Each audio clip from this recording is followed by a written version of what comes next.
Buenos días a todos. Les damos la bienvenida a Comprensión de los Tiempos Actuales. Hoy vamos al capítulo 12 de Hebreos. Está muy chévere. Espero que hayan recibido sus notas. Les mandé por correo electrónico las notas. También están en la página web. Entonces, vamos a orar por esta clase y continuamos. Padre, gracias, Señor, por este día, por esta clase, por el capítulo 12 de Hebreos, Señor. Yo pido que abras nuestras mentes, nuestros corazones para recibir tu palabra, Señor. Tu palabra pura y clara. Te pido, Señor, que seas tú enseñándonos de acuerdo para vivir y ser entendidos en los tiempos. En el nombre de Cristo Jesús, bendice al pastor Juan Marcos y a su familia, Señor, y todo lo que tú has puesto alrededor de él. En el nombre de Cristo Jesús. Amén. Amén. Pastor Juan Marcos, le damos la bienvenida. Muchas gracias, Pastora Inés. Bienvenidos todos a Comprensión de los Tiempos Hebreos explicado. Vamos para el capítulo 12. Para retomar el tema, vamos a ver en capítulo 11, versículo 39 y 40, aunque todos obtuvieron un testimonio favorable mediante la fe. Recordamos el capítulo 11, que fue héroes de la fe. Entonces dice, aunque todos obtuvieron un testimonio favorable mediante la fe, ninguno de ellos vio el cumplimiento de la promesa. Esto sucedió para que ellos no llegaran a la meta sin nosotros. ¡Cuán importantes somos nosotros! ¡Qué privilegio! Vivir en el Nuevo Testamento, vivir en este siglo XXI. Dice, sin nosotros. Esto sucedió para que ellos no llegaron a la meta sin nosotros, pues Dios nos había preparado algo mejor. Entonces, el mensaje de Hebreos que tenemos lo mejor. Nota, ellos no recibieron lo prometido, sino que lo miraban de lejos. Esa es una buena definición. Ellos no recibieron lo prometido, sino que lo miraban de lejos. Esta es una definición de la fe, por favor. Y entonces vamos a Hebreos capítulo 12, poniendo un título para este capítulo, puestos los ojos en Jesucristo. Tenemos un bosquejo, la carrera del cristiano, versículos 1 y 2, el motivo de la disciplina, versículos 1 a 3, la respuesta del disciplinado, versículos 12 a 17, la relación de gracia, versículos 18 a 24, el respeto por la palabra, versículos 25 a 29. Esto es compilado del libro Después del Sacrificio por Hendrickson. Hebreos capítulo 12. La esperanza para el futuro produce perseverancia en el presente.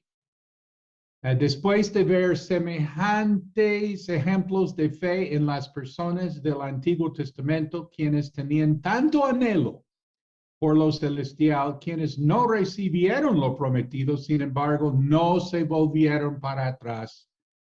¿Cuál es el punto? Nosotros tenemos que animarnos. El libro de Hebreos nos anima.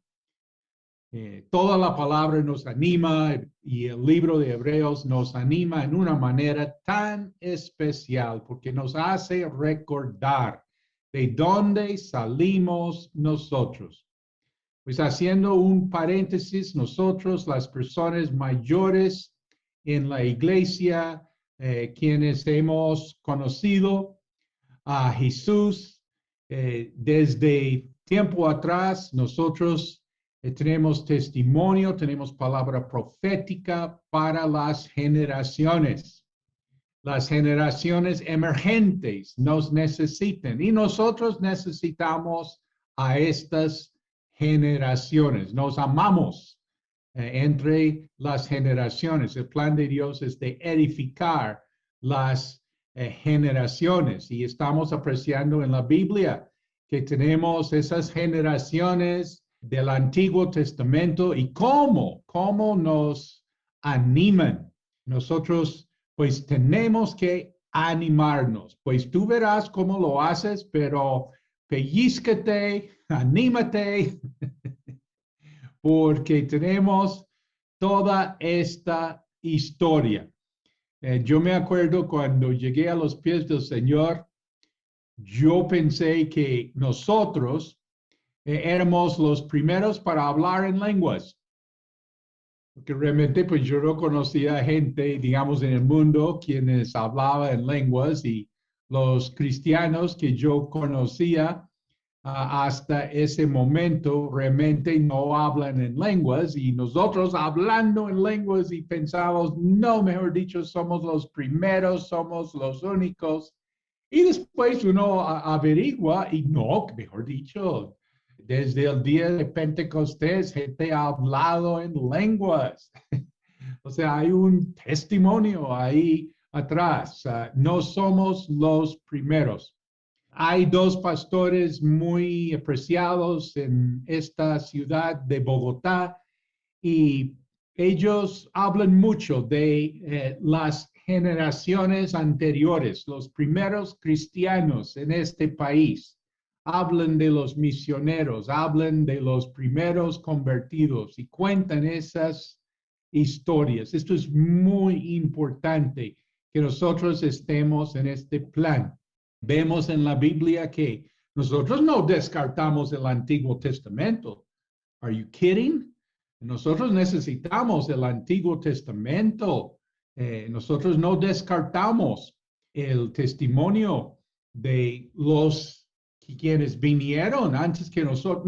Lo que estoy tratando de decir es que cada vez que tú vas a la iglesia y ves a algún hermano fundador de esa iglesia, o bueno, si tú fundaste esa iglesia, muy bien, pero si otra gente fundó esa iglesia, comenzó esa iglesia, yo creo que tú tienes que abrazarle y agradecerle 1000 veces porque tú estás gozando de un mover de Dios en este momento, en parte a través de lo que Dios está haciendo a través de tu congregación local, que me imagino en muchos contextos sí se reúne.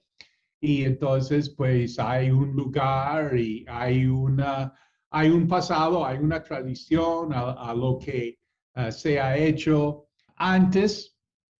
Y entonces, pues uno está súper agradecido con eso. Mi pastor en California, Don Pickerel, él contó que cuando él tenía 6 años y vivía en su pueblo, en Kansas, que hubo un mover de Dios.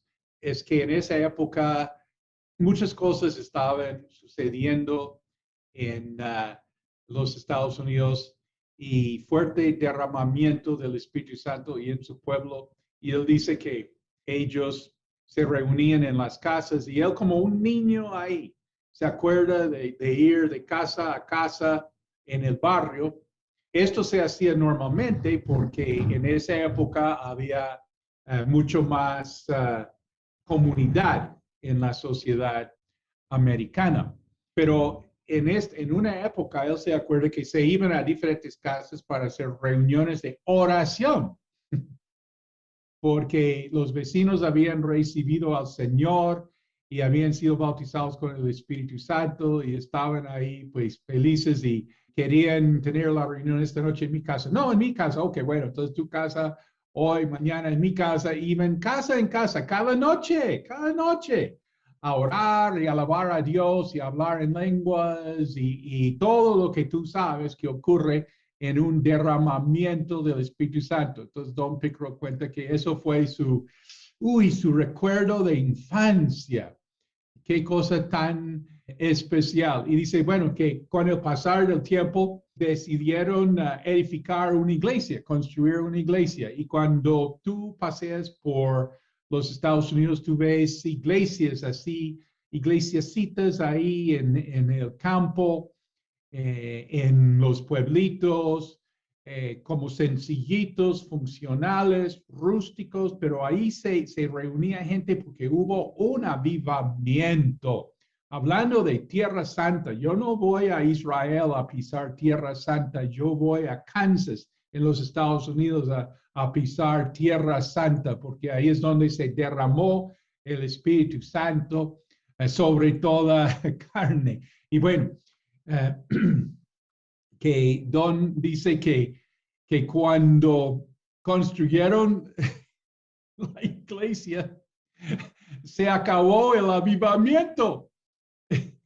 Y él dice que toda su vida, él está queriendo volver a ese derramar del Espíritu Santo en su infancia. Bueno, menciono esto a decir que hay perspectiva aquí. Yo sé que ahorita se habla mucho de congregarse, no nos vamos a congregar, sí, que nos vamos a ver por video y que importa tener una sede, que importa tener un lugar, sí. Entonces, pues menciono eso porque hay muchas perspectivas sobre este tema y realmente para tocar el tema bien hay que ver la historia. Relacionando esto con Hebreos explicado, es que el autor de Hebreos está ligando los del Nuevo Testamento con los del Antiguo Testamento. Y pues esa frase tan especial dice, ellos no llegaron a la meta sin nosotros, pues Dios nos había preparado algo mejor. Yo creo que cada generación tiene que tener algo mejor en el sentido de que vamos a hacer más para Dios. Nuestros papás hicieron para Dios, los de una época hicieron para Dios. Ay, que el Señor nos ayude, por favor, a hacer algo mejor en cuanto a alcanzar gente para Jesucristo. Entonces, Hebreos capítulo 12. La esperanza para el futuro produce perseverancia en el presente. El autor de Hebreos está muy preocupado por la iglesia, muy preocupado por la situación en la iglesia, porque a la gente le está faltando, a esta generación le está faltando perseverancia. En cualquier momento dejan la fe. Eso sí fue preocupación del autor de Hebreos, que en cualquier momento, pues, esta gente ya no está. Van a volver a su judaísmo, ¿sí? Van a volver al mundo. Él está muy preocupado. Un comentario que hace David Pawson es que si no tuviéramos el libro del Apocalipsis, ¿cuál sería el último libro del Nuevo Testamento? Sería, pues, Judas. Y Judas pinta realmente un cuadro terrible de la iglesia. No, no, no, no, no. Si vamos a quedarnos con la iglesia como en el libro de Judas, no, es que tocó poner el Apocalipsis, maestro. Tocó tener esta cosa para inspirarnos a perseverancia en el presente. Bueno, entonces el punto, tenemos que animarnos. Animémonos. Si no sacas nada de Hebreos explicado, capítulo 12, entonces por lo menos te animas en el día de hoy.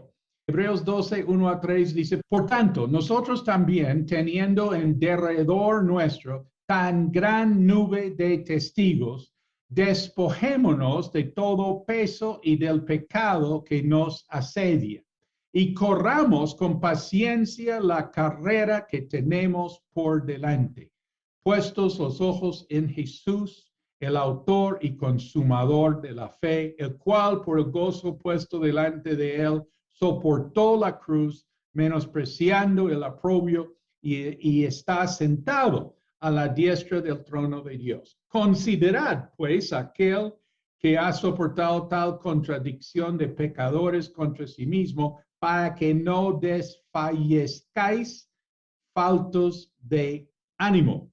Vemos aquí la palabra testigos.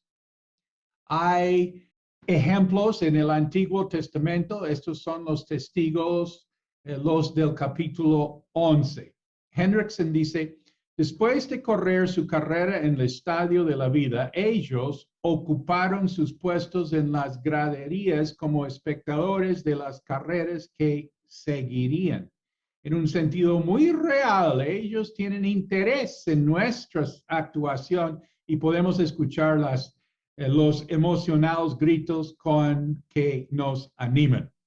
¿Alguna vez has pensado que seguramente la persona quien te llevó a los pies del Señor o te discipuló, y si ya está en el cielo, no has pensado que debe estar en el cielo aplaudiendo? Que quien te enseñó el libro de Romanos, el libro de Hebreos, si ya están con Dios, pues deben estar allá felices de ver que tú estás continuando, explicando la Biblia. Hago mi comentario. Cuando tú ganas un alma para Cristo, cuando tú sufres el despojo de tus bienes con alegría, cuando no dejas enfriar el amor por el aumento de la maldad, cuando des un vaso de agua a una persona necesitada, yo creo que hay gozo en el cielo. Okay, sí, sí. Eso es como el sentir en este capítulo 12 que tenemos en nuestro derredor, estos testigos ahí. Y bueno, el punto de esto es que, pues ellos hicieron su carrera y nosotros también haremos la nuestra. ¿Cómo nos inspira saber que otros han hecho? ¿Cuántas cosas en mi vida no me creía capaz de hacer hasta ver que otros lo habían hecho? ¿Sí? Eso inspira a uno. Yo me acuerdo mi primer pastor de la iglesia cuadrangular en Ventura, California, Dale y Patty Downs, y que Dale nos contó a los hombres quienes íbamos a orar por los servicios del domingo, el sábado por la tarde, y él compartía cosas muy especiales. Esto, hermano, es discipulado, hágame el favor, no hay misterio en cuanto al tema. Y entonces él dijo, no saben una cosa, ya después de 17 años de matrimonio, pues la relación es mejor que nunca. O sea, estaba hablando de la parte especial de intimidad, sin dar los detalles, y dijo, pues nunca ha sido mejor, o sea, es mejor que nunca. Y yo ahí, un discípulo, un soltero ahí escuchando eso, yo, ¿de verdad? Me pareció increíble que una persona después de 17 años de casados, eso me parecía una eternidad. Mis padres se divorciaron a los 17 años. Yo creo que muchísima gente ya a los 17 años ha tirado la toalla en cuanto a su matrimonio. O bueno, después de que siguen, pero esa parte especial, esa electricidad, digamos, ya se acabó, y aquí está mi pastor diciendo, no, que está mejor que nunca. Y yo, bueno, eso sí es lo que yo quiero. Bueno, el hecho de saber que otros han hecho nos anima a nosotros. Me acuerdo siendo Boy Scout que nos contaron en cuanto a la natación, de hacer la natación de 1 milla, the mile swim. Mile swim. ¿Quiénes aquí hicieron mile swim con los scouts? Y la primera vez que uno llega a saber de eso, dice, ¿cómo? Porque uno no da 3 vueltas en la piscina y ya está acabado. Y pues, ¿cómo va a hacer uno? Hice una vez en un lago grande, y también hice en una piscina. 2 veces hice mile swim. ¿Por qué? Porque vi todos que lo habían hecho. Bueno, hay que entrenarse, hay que pagar un precio, hay que intentar, ¿sí? El punto es que yo nunca hubiera pensado en eso, ¿sí? Nunca. En 1 millón de años, ¿a quién se le ocurre nadar 1 milla? Sí, eso es una cosa pues absurda. ¿Qué lo hace? Bueno, si otros lo han hecho, yo también. A tal punto que cuando vengo a Colombia hace 40 años y a la iglesia en Barranca Bermeja, me llevaron al club ahí de Ecopetrol, y tienen un gran lago ahí, hermoso, y me provocó nadar hasta una isla. Yo veía una isla ahí tan chiquita, a una distancia, y yo, bueno, voy a nadar, y los pastores amigos, pero ¿qué va a hacer? No, es que yo he hecho esto, lo he hecho, ¿sí? Y un pastor afortunadamente me acompañó en un botecito ahí. Y vas bien, pastor, vas bien. Yo sí. Y realmente yo bien ahí. Pero ¿sabes qué? Pasa el tiempo. Esa isla que parecía tan pequeña a lo lejos era grandísima. Pero lo que pasa es que estaba a gran distancia. Y llego yo, ¡ay! Nunca hubiera podido volver. Afortunadamente ese pastor me acompañó. Regreso. Bueno, el punto es que si otros lo han hecho, nosotros también lo vamos a hacer. Bueno, voy a dañar todo lo anterior con la siguiente advertencia. Nota, nosotros no tenemos contacto con los del Antiguo Testamento. Ponle cuidado, ¿no? Que estamos diciendo, uy, que su ejemplo y sus aplausos y todo. Sí, amén. Pero no tenemos contacto con ellos. ¿Y por qué menciono esto? Cuando yo primero llegué a los pies del Señor, un hermano en la iglesia me tenía en cuenta. A veces la gente no tiene a uno en cuenta. A mí no me tenían en cuenta porque estaba prestando el servicio militar y cuando yo iba a una iglesia, las personas muy amables con uno, pero no le ponen mucha atención porque los militares están una vez, dos veces por mucho, si logran escaparse un domingo para ir a la iglesia y se desaparecen. Sí, o sea, es algo muy natural, muy normal, pero resulta que yo estaba en ese lugar permanente. ¿Sí? Yo no era uno siendo entrenado, que rotaban, que se iban, sino que yo vivía ahí. Estuve ahí casi un año en esa iglesia. Y al final del año, las personas me decían, ¿todavía estás? Porque no pensaban. O sea, el chip era que militar está aquí hoy, hay que amarlo, hay que abrazarlo, pero él no se volverá a aparecer. Y yo ahí un año. Bueno, un hermano en esa iglesia sí me puso atención, me compartía muchas cosas. Otra vez el discipulado no es misterioso, no es difícil, es algo, bueno, voy a decirlo, en el espíritu es natural. Es natural en el espíritu. Y muchísima gente está discipulando. Interesante, ¿no? Escuchar los testimonios. Que quien me discipuló a mí fue un hermano común y corriente, por decirlo. ¿Sí? No fue un superestrella, un super conocido, un gran no sé qué, no sé cuántos, gloria a Dios, sino que un hermano en la iglesia me puso cuidado, me ayudó, me explicaba las cosas. Bueno, este hermano muy querido, que Dios lo bendiga, si todavía está en la faz de la tierra, a mí me da pena que no me acuerde de su nombre, ¿sí? Y los devocionales que yo aprendí a hacer, pues que se quedaron ahí y se perdieron, bueno, con tantos años. Pero bueno, este hermano salió un poquito chiflado, pobrecito. Y él sí conocía mucho del Antiguo Testamento. No, mejor dicho, me introdujo a mucha cosa en el Antiguo Testamento, que me doy cuenta que hasta el día de hoy que muchos cristianos no conocen el Antiguo Testamento. Nuestro pastor no predica el Antiguo Testamento. Bueno, David y Goliat, o los Salmos, ¿sí? Algún gran milagro así. Pero no conocer el Antiguo Testamento no es normal para los cristianos en tiempos modernos. Pero este sí me introdujo al Antiguo Testamento, pero el pobre estaba, no sé,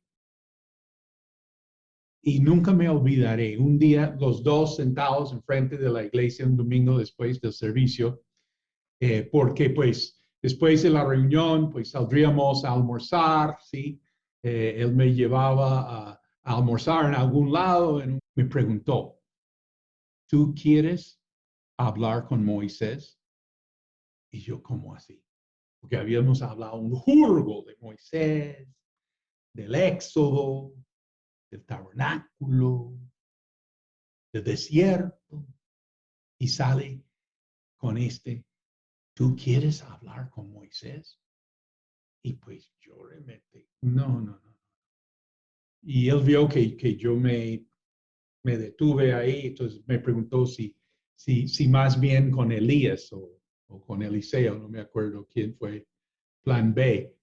Pero bueno, hasta ahí llegué con el hermano y he aprendido a enfatizar. Tú piensas que esto todo el mundo sabe, todo el mundo entiende. No. Y si eso fue hace 50 años, imagínate, hoy en día la gente no sabe que uno no tiene contacto con los muertos, con los santos del Antiguo Testamento. Entonces, nota, no tenemos contacto así directo, literal, oír mensajes de Moisés, de Eliseo, de Elías. No, no tenemos contactos con ellos. Entonces, dice aquí, despojémonos. La expresión se refiere a quitarse una ropa. ¿Qué quiere decir? Pues primero quiere decir que es más fácil que tú te imagines. Porque bueno, quitarte una ropa, pues bueno, uno lo hace. Se hace. Y segundo, es tu decisión. Tú te decides, ¿qué me pongo? ¿Qué me quito? ¿No me gustó? ¿No me cuadró? Cambio, elijo, todo free will, hermano, free will.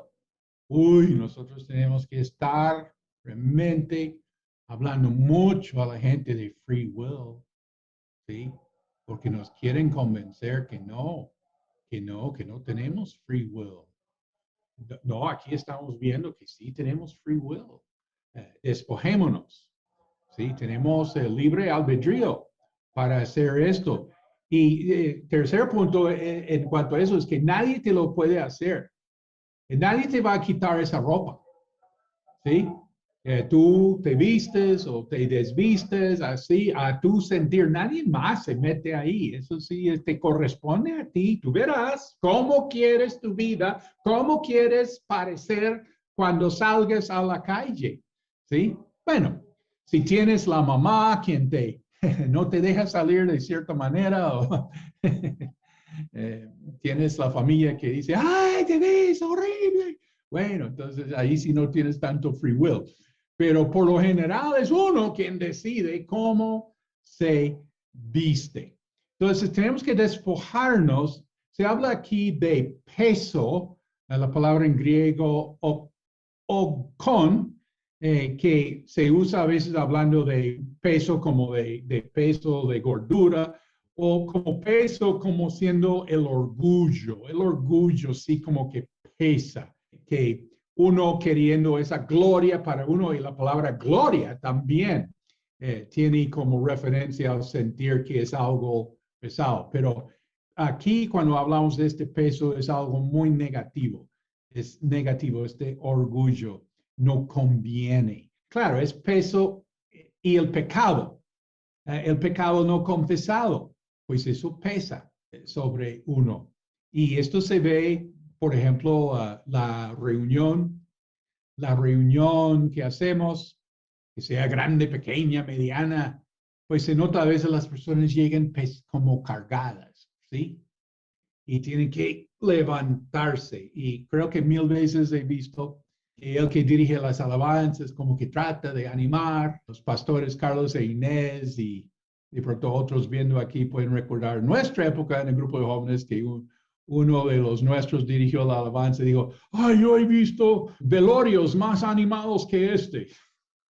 No, pues tú tienes que animar a la gente a alabar a Dios, pero el punto es que cuando llegan a la reunión están todos pesados, pero libre, tú me hiciste, bueno, entonces vamos ya, y al final, ¡wow! Y uno dice, si hubiéramos comenzado la reunión con este entusiasmo, esta libertad sería dinamita. Ahí es donde aprendimos que hay que prepararse para alabar y adorar a Dios. No es un filler, ¿sí? Un relleno. Así que vamos a tener la alabanza hasta que hagamos algo importante en la reunión. No, esa alabanza es tu ofrenda a Dios, sacrificio de labios. Y la palabra es lo que Dios te da a ti. O sea, En la alabanza tú das y en la predicación tú recibes. Y eso es saludable, estar en las dos cosas. Muchas veces veo personas corriendo para la prédica. Gloria a Dios, eso es bonito, pero hay que correr para la alabanza, porque eso es lo que uno va a dar a Dios. Pecado no confesado, eso sí pesa, pesa. Y a veces en la reunión de alabanza tenemos que ministrar perdón de los pecados, pues hagámoslo, hagámoslo. Pecado no confesado pesa ese ambiente en la alabanza. Pereza, materialismo, preocupaciones. Bueno, pecado es lo que hay. El peso de las cosas es el exceso de equipaje que acumulamos en nuestro viaje por la vida. Mientras más poseemos, más queremos.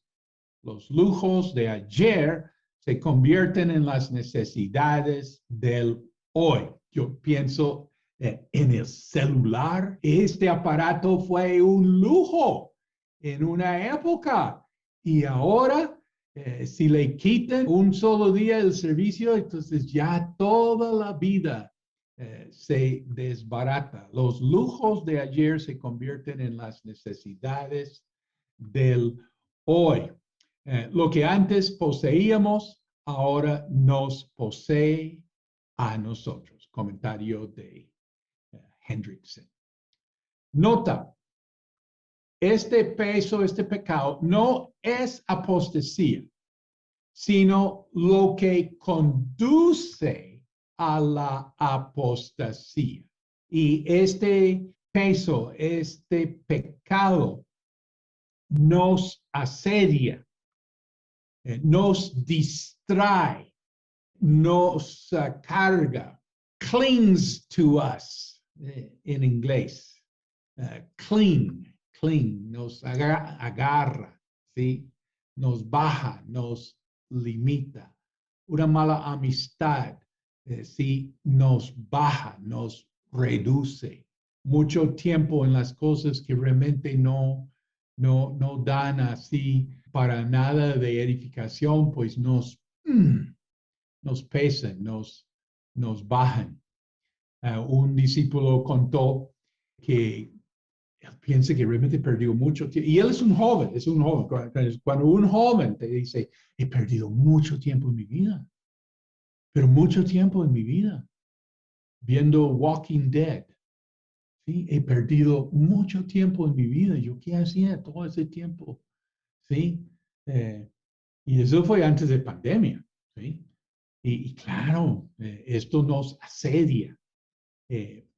Efesios capítulo 5, versículo 1 a 14, me parece un texto paralelo, muy del mismo sentir de lo que el autor de Hebreos capítulo 12 está hablando aquí, que el pecado nos asedia. Y pensando como en problemas crónicos. Y estos sí son temas, ¿qué es el discipulado? Pues es a tratar estos temas en la vida de uno, no es un misterio, ¿sí? Vamos a ver ciertas áreas que nos asedian, que nos pesan, nos reducen, Yo creo que lo primero, hablando de discipulado, en el discipulado que nosotros hacemos, lo primero que tenemos que hacer, lograr, es convencer a la persona con la palabra de Dios, con el Espíritu del Señor, con echar fuera demonios, con lo que tú quieres.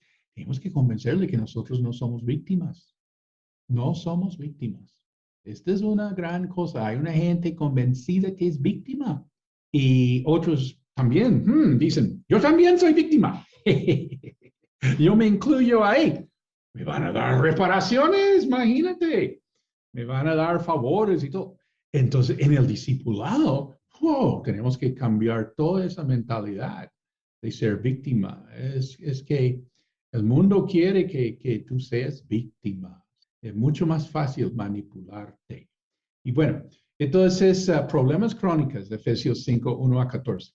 Nota tres áreas, tres raíces, digamos, de peso, de pecado, amargura, impureza moral y valores temporales.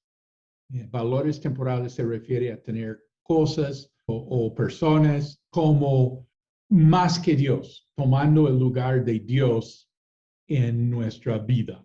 Un comentario aquí: muchas de las enfermedades físicas por las que la gente acude a los médicos son a menudo síntomas de luchas y tensiones internas. Creo que este verdadero discipulado, realmente esta palabra injertada en el corazón de uno, yo creo que es salud. Salud es fuerza hasta para los huesos. Bueno, nota la inmoralidad sexual. Hookup culture se refiere a lo que en una época se llamaba free love, ¿sí? Que era fácil tener las relaciones sexuales. Esto nos asedia. Hookup culture muy famoso en la universidad. Por eso se ha visto que como 75% de los jóvenes cristianos que se van a la universidad, cuando regresen, ya no están en la iglesia, ¿sí? ya no se congregan. Hookup culture asedia muchísimo. Primero de Pedro, capítulo 2, versículo 11. Amados, yo os ruego como extranjeros y peregrinos que os abstengáis de los deseos carnales que batallan contra el alma. Me acuerdo, pues, cuando compartí de Cristo a un amigo mío, también él fue militar en la Fuerza Naval, y él en la Fuerza Naval, él también se entregó al Señor, y nosotros nos correspondíamos. Eso fue la época de tener cartas, hojas de papel, bolígrafo, sobres, estampillas, ¿sí? Y como, bueno, como canción, ese tipo de comunicación, pero se hacía. Y me acuerdo unas de sus primeras cartas de él, en las Fuerzas Armadas, pues conociendo a Dios, recibiendo discipulado. Se fue a la universidad y no, hermano, no. Y la última correspondencia fue que qué chévere tener tantas niñas en un solo fin de semana. Mejor dicho, su cristianismo hasta ahí llegó, ¿sí? Entonces, pues sí, la inmoralidad sexual es muy importante. Dice que tenemos que corramos la carrera.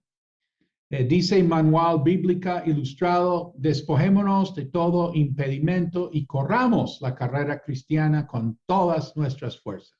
Cristo no cedió cuando las cosas se pusieron difíciles, tampoco debemos ceder nosotros. Cuando sufrimos, no es porque Dios no se preocupe, sino porque Él se preocupa tanto que nos castiga para nuestro propio bien. No debemos desalentarnos y ceder.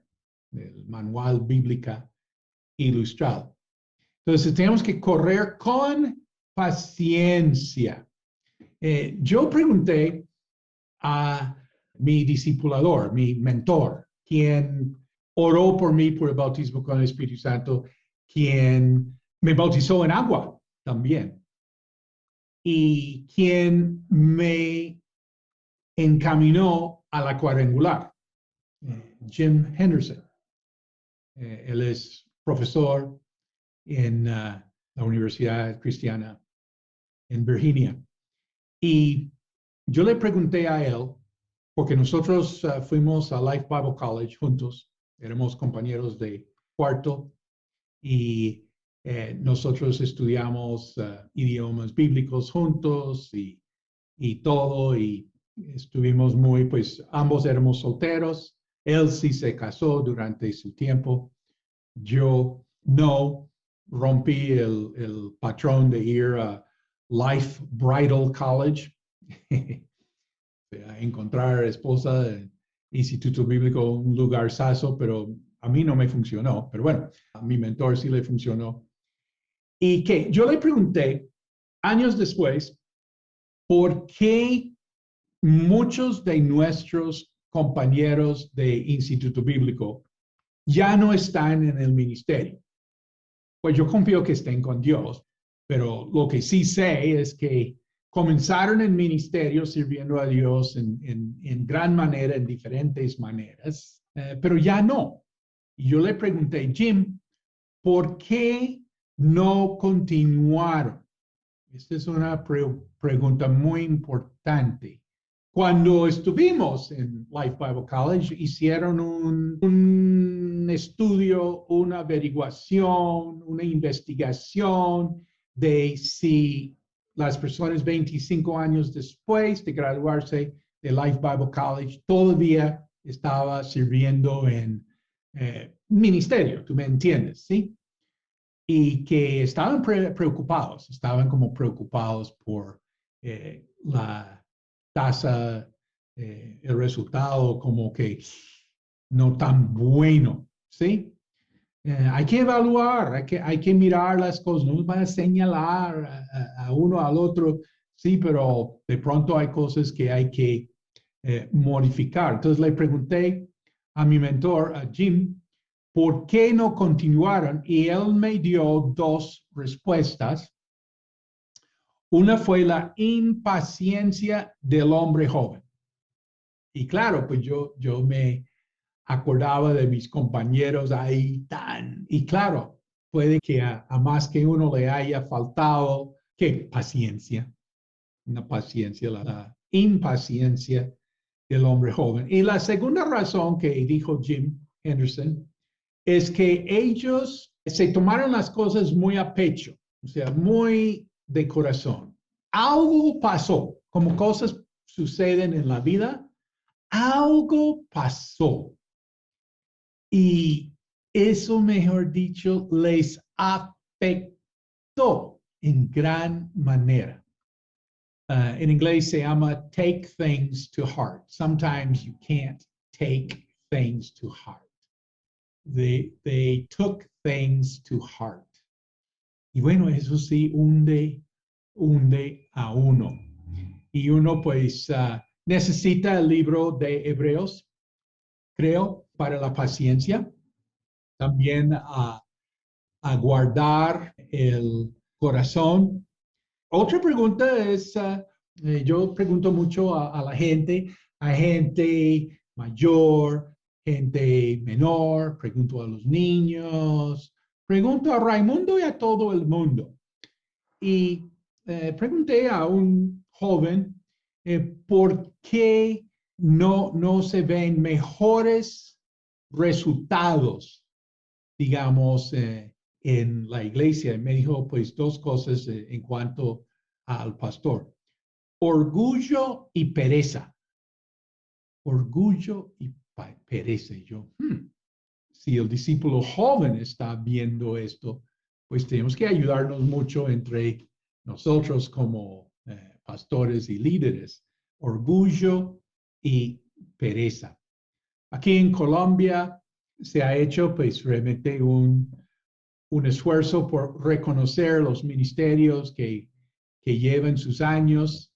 Esto anima muchísimo, muchísimo a los que vienen sirviendo a Dios, ver que a otros les ha ido bien, que han tenido, son tenidos en cuenta, en aprecio. Es algo muy saludable. Cuando descartan a los jóvenes, eso no es saludable. Cuando sacan a los viejos, eso no es saludable. Esa es la verdadera unidad. La verdadera unidad tiene que ver, sí, con las generaciones, los niños, los jóvenes, los mayores de edad. Esa sí es la verdadera unidad. Y preguntaron a una pastora, Miriam de Crawford, cuando ella celebró sus 40 años de ministerio en Colombia, y eso fue como hace 20 años, ahora que pienso, pero le celebramos sus 40 años de ministerio con los pastores de la ciudad, muy bonito, y le preguntamos, bueno, ¿cuál es el secreto? Y ella dijo, ella no de hablar mucho, sí, ella dijo, perseverar, perseverar.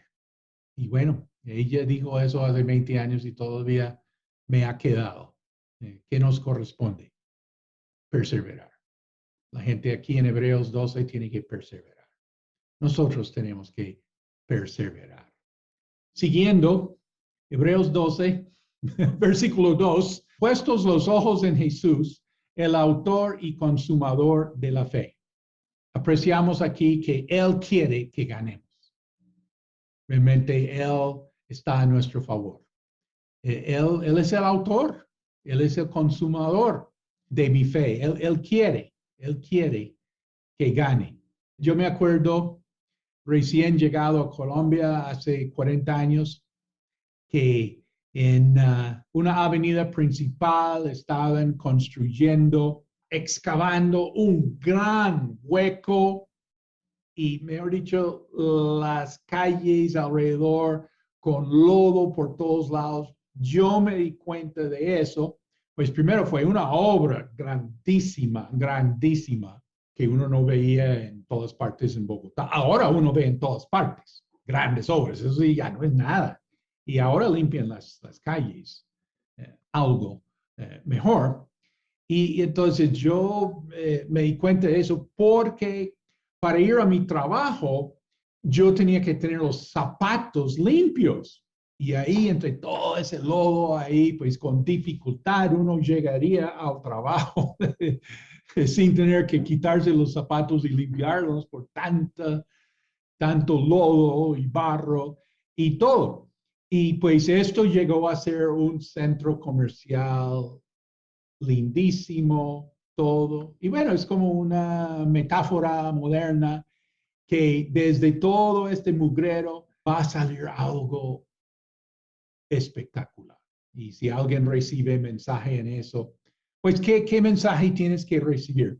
El mensaje es que del desorden Dios pone orden. O sea, vamos de desorden a orden. Oye, ¿tú vas a discipular gente? Uy, tú tienes que creer en esto o te vas a desesperar. Vas a ver tanto desorden que vas a decir, ay, no, aquí nadie puede hacer nada. Y vas a necesitar mucha paciencia, ¿sí? Por eso no son tantos en la iglesia quienes discipulan. Hay que reconocerlo, no son tantos. ¿Y por qué no? Pues es que se requiere paciencia. Y uno tiene que poder, creo que hay un elemento de tolerancia, la verdadera tolerancia, de aguantar, de salir de desorden al orden. ¿Sí? Puestos los ojos en Jesús, el autor y consumador de la fe. Y pues otro tip aquí en cuanto a servir a Dios es que la mayor parte de tu ministerio no se ve. O sea, los hombres no van a saber lo que tú estás haciendo.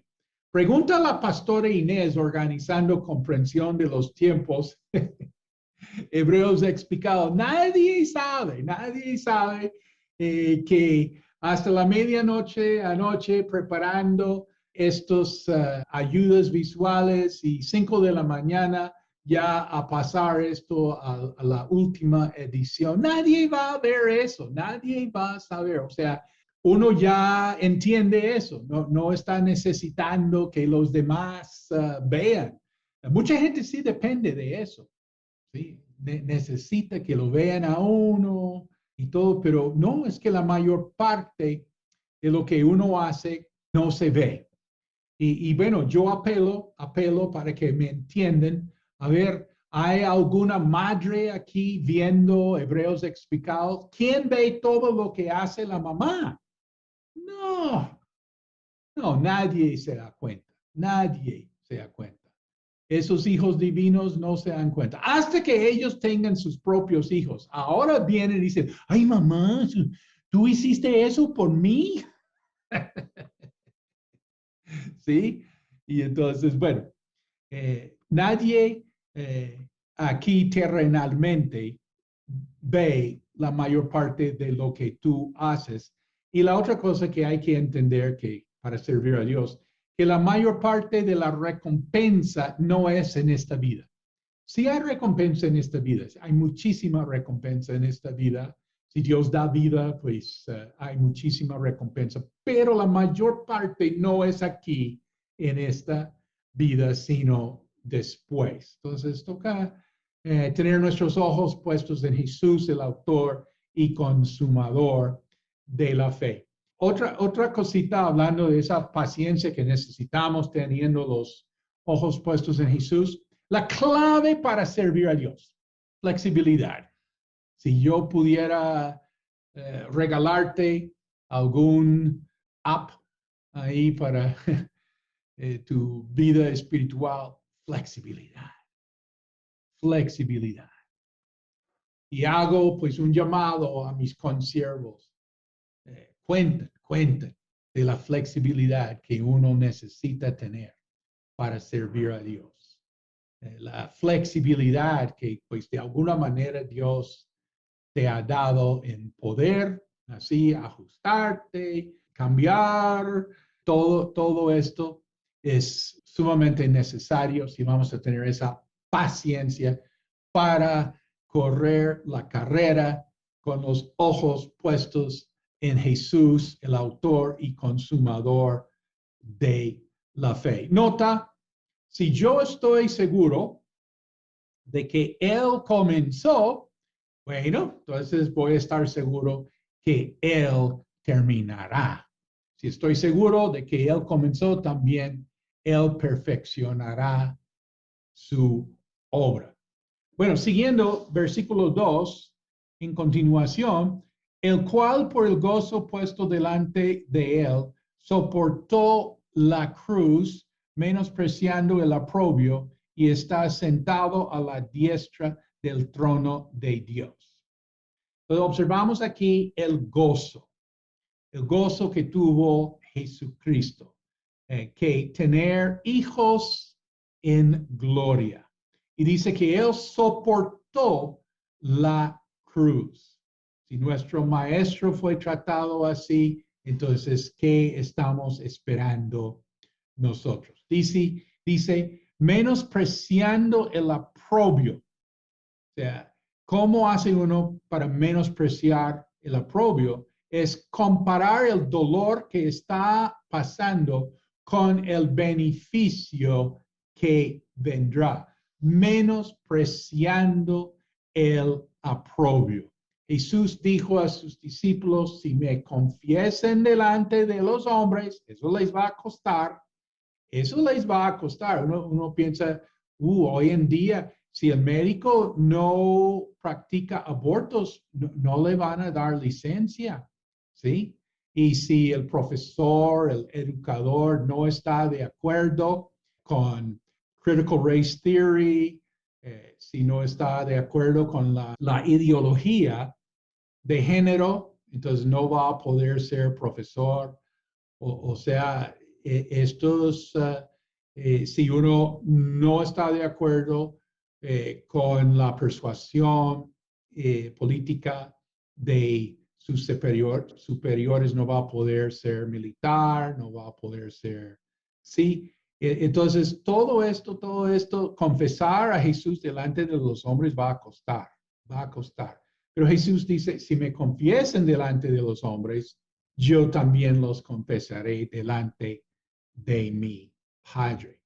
Entonces, dice aquí, menospreciando el oprobio, y está sentado a la diestra del trono de Dios.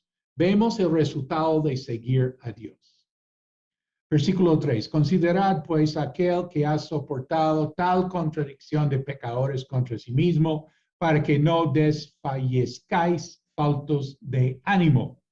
Buen momento para una palabra del Señor. Jesús nos dice, no me derrotaron a mí y no te van a derrotarte a ti. Bueno, ¿quién recibe esa palabra en el día de hoy? No me derrotaron a mí, no te van a derrotarte a ti. Dice, considerad pues aquel que ha soportado tal contradicción de pecadores contra sí mismo, para que no desfallezcáis faltos de ánimo. Nota, sí hay que poner mucho cuidado al ánimo. El ánimo es muy importante. Nosotros somos seres humanos y tenemos sentimientos y sentimos las cosas, tenemos emociones. Nosotros no somos árboles, ¿sí? Y entonces, pues, hay que cuidar el ánimo. ¿Qué quiere decir? Pues tenemos que saber buscar a Dios.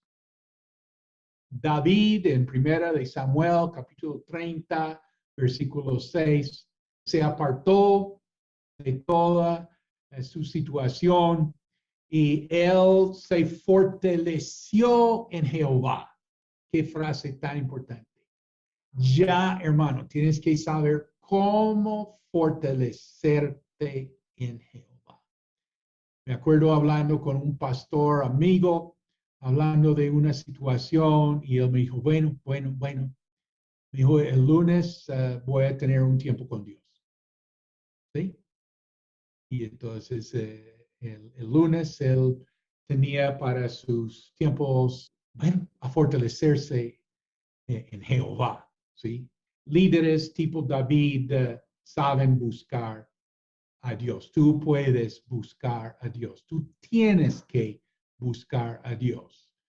Nota, cuidado, ojo, con tu ánimo. Versículo 4, porque aún no habéis resistido hasta derramar sangre combatiendo contra el pecado. O sea, todavía en el momento que el autor de Hebreos escribe a la iglesia en Roma, todavía van a llegar a ese punto en un momentico, pero todavía no han sido mártires, porque aún no habéis resistido hasta derramar sangre combatiendo contra el pecado. Todavía no, todavía martirio, todavía no. Podemos comentar que la persecución es por incrementos. Primero van a controlar que puedes, que no puedes abrir la iglesia, ¿sí? Que puedes, que no puedes hacer las actividades. Eso es por incrementos. Y también la persecución, pues, purifica la iglesia porque ahí uno va viendo quién sí, quién no. Y la persecución es siembra para el futuro. En Colombia está el testimonio de los primeros cristianos evangélicos, cómo pagaron el precio por la fe. Mucho pastor colombiano nacional cuenta de sus papás, quienes fueron perseguidos por su fe. Y hay que hacer el labor de contar a las generaciones el precio que se pagó en esta nación. Tú sabes que gente de todas partes del mundo pregunta por qué el mover del Espíritu de Dios es tan especial en Colombia. Es porque aquí una gente pagó el precio. Estos primeros creyentes, lo que muchos de ellos vivieron en una parte de la historia aquí, bueno, fue la semilla para ver el crecimiento del Evangelio. Tuve la oportunidad de hablar con Claire y Virginia Martin. Ellos fueron de los primeros misioneros a Colombia. Ellos vivían en el sur de California cuando yo estaba estudiando en el Instituto Bíblico y alguien me contó de ellos y pues eché el viajecito, fui a visitarlos en un mobile home. Vivían en un mobile home. Ellos en el campo misionero muchos años y bueno, vivían sus últimos años en un mobile home.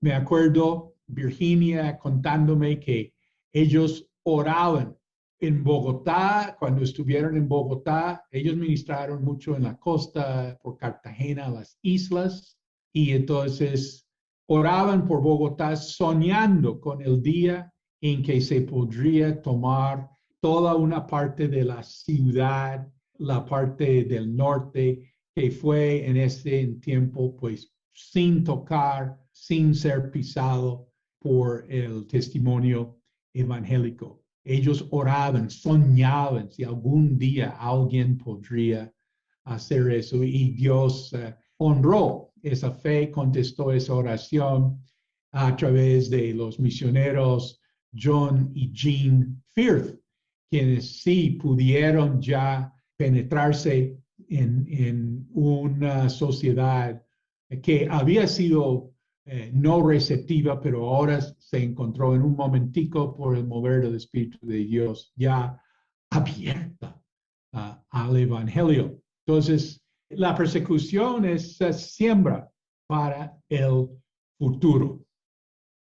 En versículos 5 al 11, vamos a interpretar el sufrimiento como disciplina. El tema, la disciplina del Señor. Versículo 5. Y habéis ya olvidado la exhortación que como a hijos se os dirige, diciendo, hijo mío, no menosprecies la disciplina del Señor. ¿Quieres subrayar en tu Biblia física la disciplina del Señor? No menosprecies la disciplina del Señor.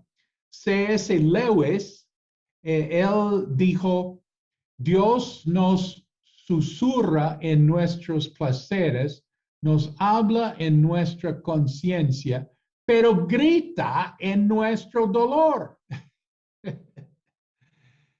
C.S. Lewis, el dolor es su megáfono para despertar a un mundo surdo. La disciplina del Señor. Dice, ni desmayes cuando eres reprendido por él. Hay dos malas maneras de responder a la disciplina. Primero, menospreciar, quiere decir rebelarse. A un niño le ordenaron sentarse, el niño se sentó y el papá le felicitó, pero muy bien, mijo, que te sientes. Y el niño dijo, papi, no me felicites porque por fuera estoy sentado, pero por dentro estoy parado. Entonces, la rebelión es una mala manera de responder a la disciplina. Otra mala manera es desmayarse. Quiere decir renunciar, tirar la toalla. La primera evidencia de esto es dejar de congregarse. Ya no se congrega. Está espiritualmente hablando desmayado.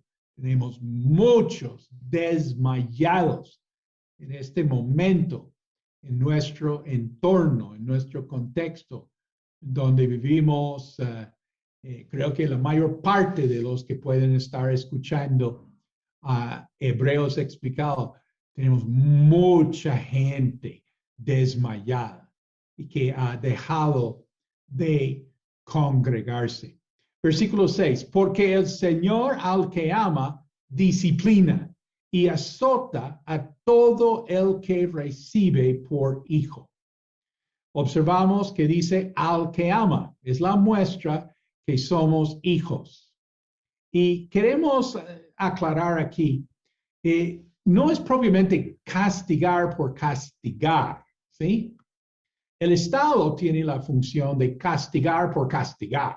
El Estado tiene que castigar, no porque nos ama. El Estado no nos ama. ¿Te has dado cuenta que el Estado no te ama o piensas que sí?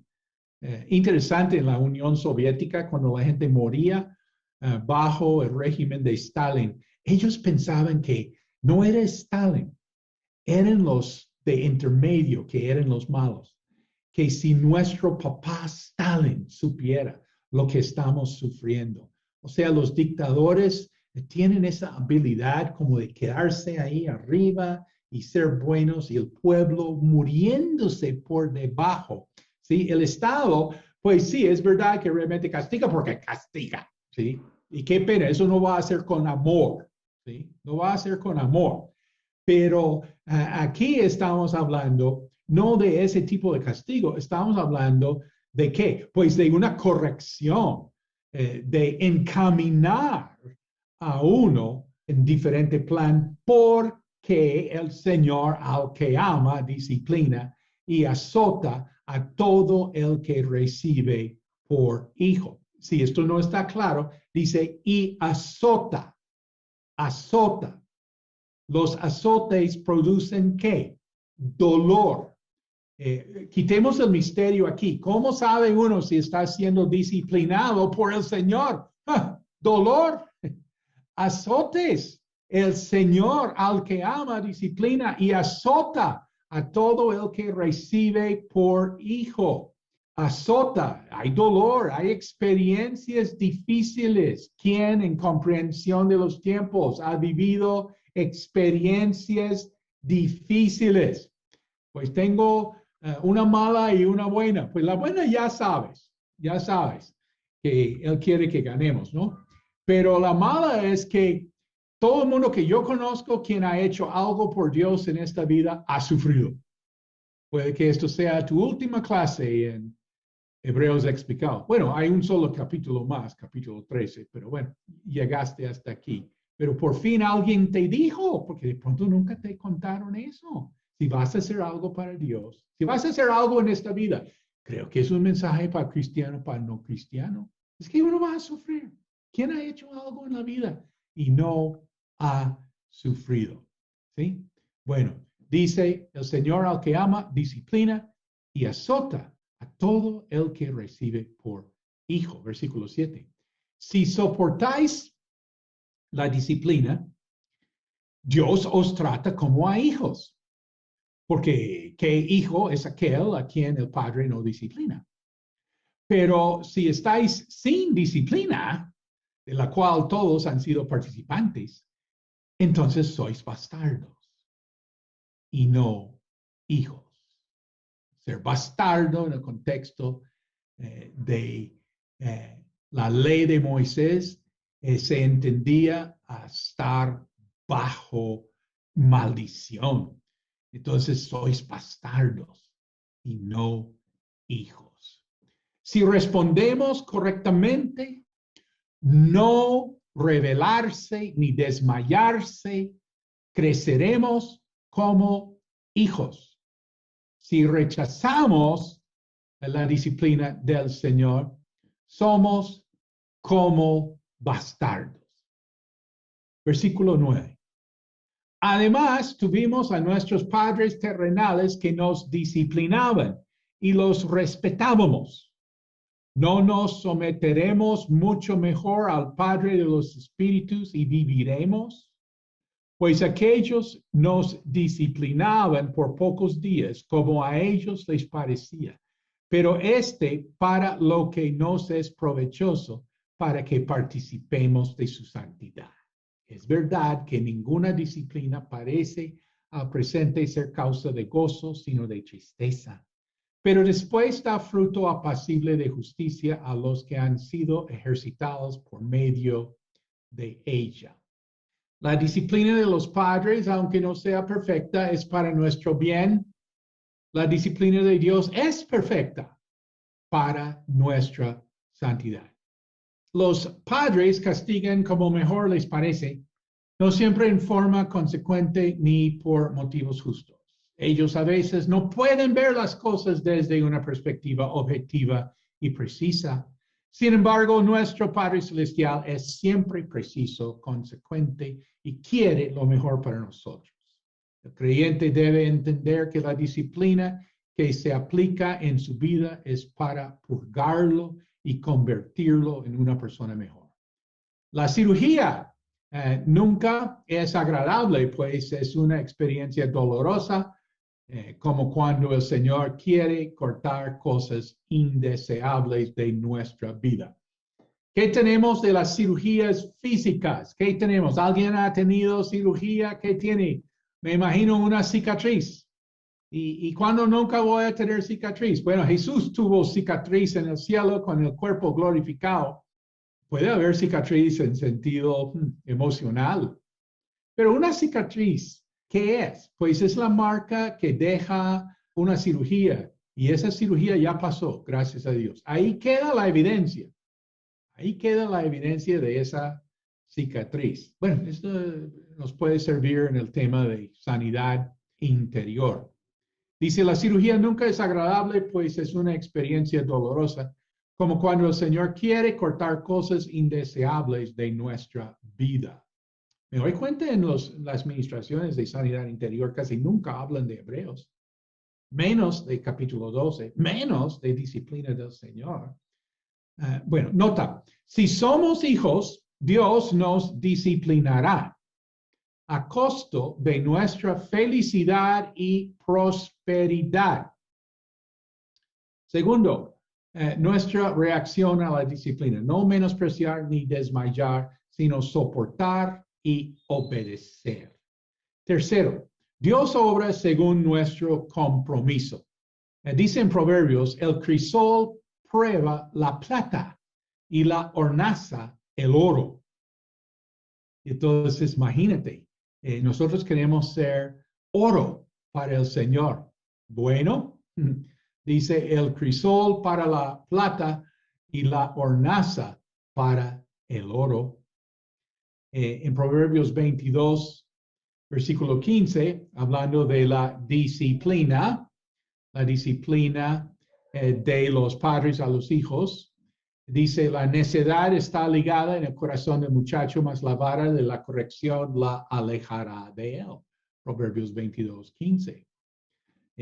Esto se refiere a la necedad, la naturaleza pecaminosa con que nace el niño, y la vara, que es un instrumento usado por terceros. O sea, no es la mano del papá quien golpee directamente a la criatura, ¿sí? Es con la vara. Eso es a propósito. Decimos en entrenamiento para los padres, ¿no? Que las manos son para consentir. La vara, ¿sí? Es para la corrección. Haciendo otro paréntesis, como Dios nos trata a nosotros como sus hijos, nosotros queremos tratar a nuestros hijos siendo sus padres terrenales. Bueno, consejos cuando uno está pasando por la disciplina del Señor. ¿Será que Hebreos 12 tiene relevancia al siglo XXI? Casi nunca se escucha sobre el tema, pero bueno, hay que medir la reacción. La ira puede demostrar que hay como una deficiencia, como le han enseñado a uno sus derechos, entonces uno no está preparado cuando estos derechos no se otorgan y se produce una gran ira. Medir la reacción. También puede haber gran temor. Y dice, bueno, ¿será que Dios nos va a llevar a un nivel nuevo de confiar en Él?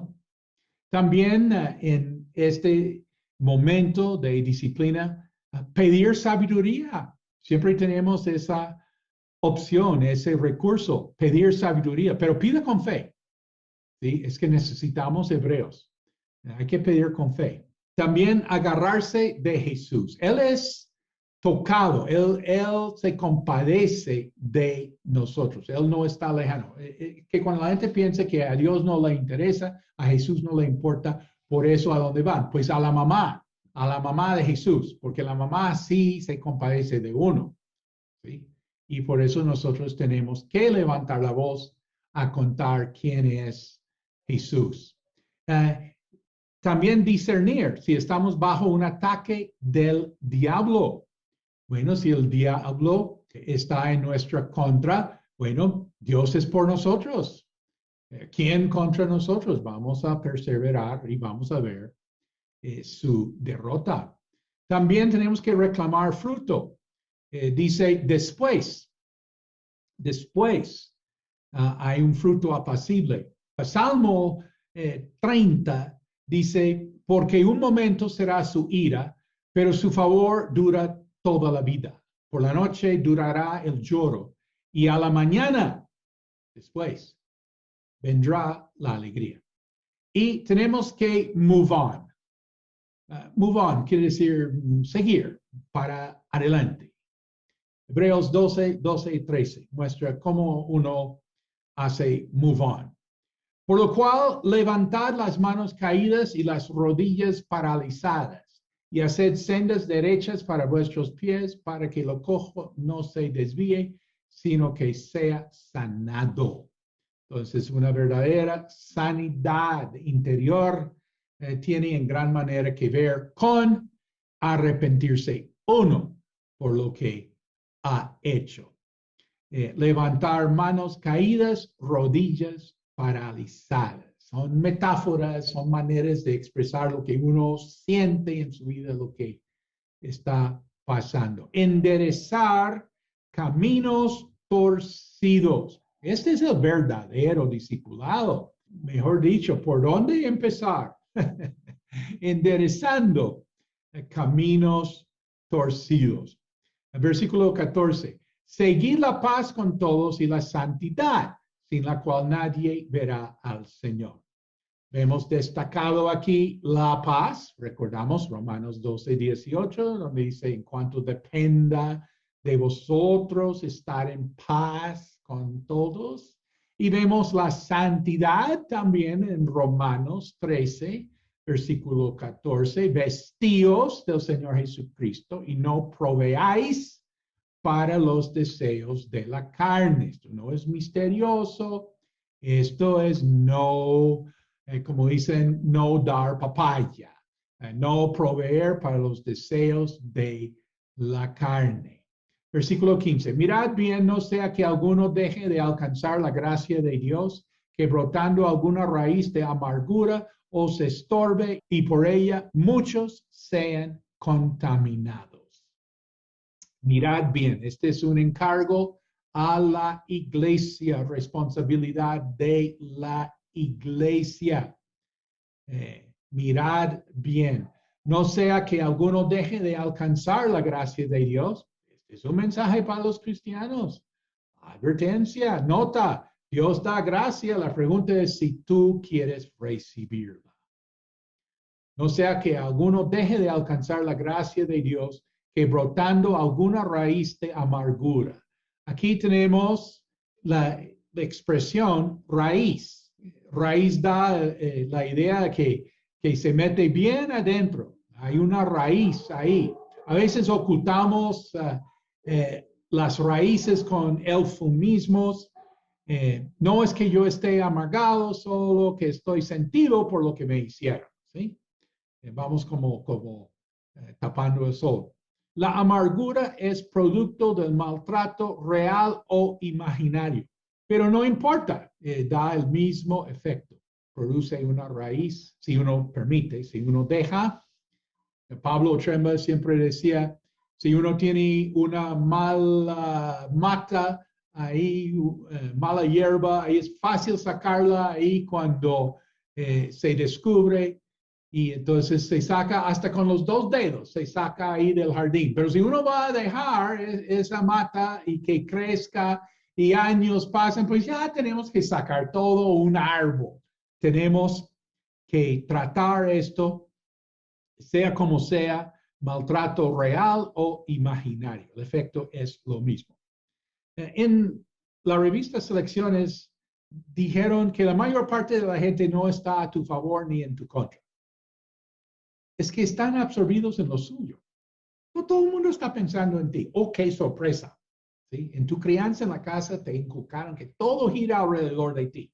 Y en el colegio te dijeron lo mismo. En la universidad te dijeron lo mismo. Y los políticos te han dicho lo mismo. Todo es alrededor de ti.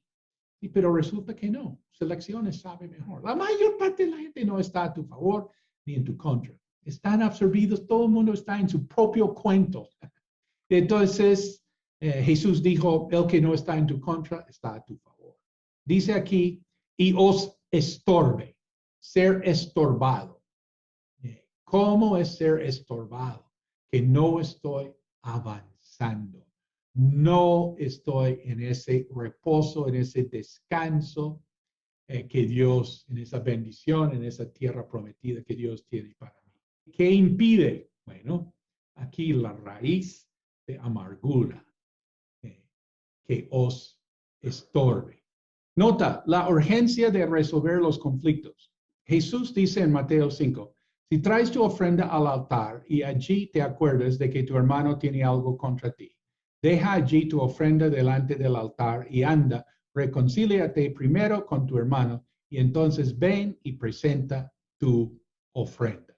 Lo peor que uno puede hacer ahí teniendo amargura es orar. El peor consejo que tú puedes decir a la persona, orar. No, no, no, no, no. No, es lo que menos debería. Hasta Jesús dice, no ore, vaya y arregle eso. Lo peor que puedes hacer es ponerte a orar. No, la gente ha sacado unas conclusiones, unas ministraciones de oración. No, no, no, no, no. Toca ir y Jesús dice, arregle eso y ya viene y ore todo lo que quiera. ¿Sí? Esa es la verdadera sanidad interior. Nota, la urgencia de perdonar.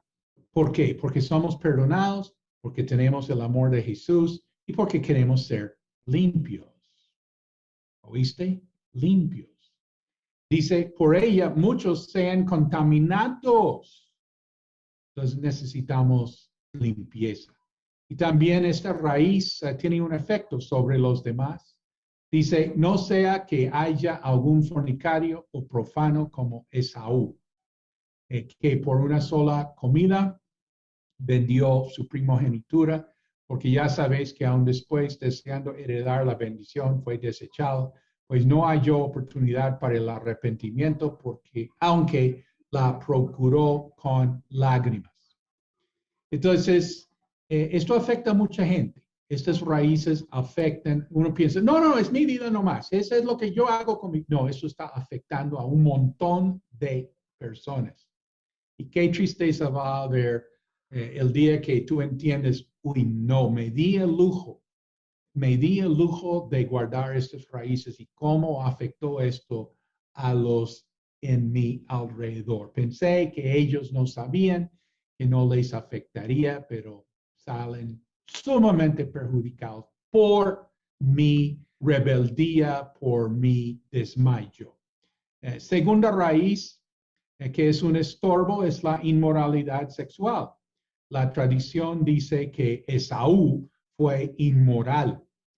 Y la tercera raíz, tercer estorbo, los valores temporales.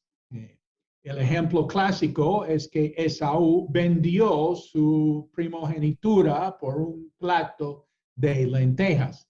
Eso sí es cambiar lo precioso de Dios por algo, decimos, temporal, provisional. Llamamos esto valores temporales. Y vemos en el caso de Esaú, el error que él cometió, que uno puede cometer también, es pensar que después pide perdón. Esaú seguramente pues pensaba que, bueno, yo estoy haciendo mal ahora, pero después pido perdón. Y resulta que no le llegó esa oportunidad, la buscó con lágrimas. Y también la verdadera sanidad interior, a veces ni una lágrima. Se necesita más bien es un arrepentimiento genuino, ¿sí? Pero uno no puede jugar con estas cosas, ¿sí? Que uno dice, no, yo después. Dice, no halló oportunidad para el arrepentimiento, aunque la procuró con lágrimas. Entonces, vamos a parar aquí y Dios mediante seguiremos con la segunda parte de este capítulo y el capítulo 13. Que Dios les bendiga. Gracias, Pastor Juan Marcos. Realmente esto tiene mucho para meditar y para pensar y ser entendidos en los tiempos. Realmente, qué bendición tener Hebreos y seguir adelante. Gracias a todos por su participación. Los esperamos el próximo martes a la misma hora. Aquí estaremos en la clase Hebreos explicado. Bueno, gracias de nuevo, Pastor Juan Marcos, y que Dios les bendiga.